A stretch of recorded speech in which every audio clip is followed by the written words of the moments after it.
Hello, hi mabuhay. Tikman natin itong bagong flavor ng Skittles. For yogurt at saka full fruit. 50 pesos to. Oh my God. Ayan, may strawberry, yogurt, peach, lemon, and mango yogurt. Parang, ayan lang yung laman niya, oh. Parang hindi kompleto. Orange. Hmm. Ano? Kalasa ng vitamins namin ng bata, Jelly Mincy. Hinahanap yung fruit juice eh. Tapos yung kakaiba sa kanya, parang wala. Ah, ito, mango.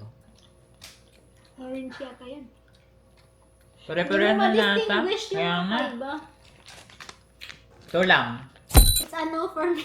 One, kasi mahal. Tapos, pwede ka namang bumili ng ganyan na mumurahin. Pero dahil jelly siya, gusto kong jelly. Pero yung Pero masarap yung texture niya. ito, Ganun. yummies. Tabang ulit. Tapos gusto ko na yung Ito isa.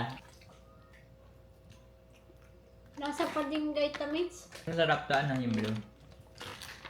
Ito ulit. Ay, hindi. Tuna pala ako dito. One lang yan. Yung vitamins nga na gami, may asim-asim pa. Ito wala. Ito na lang bilhin niya yung original. It's ano for us. Yung masarap. Not yummy.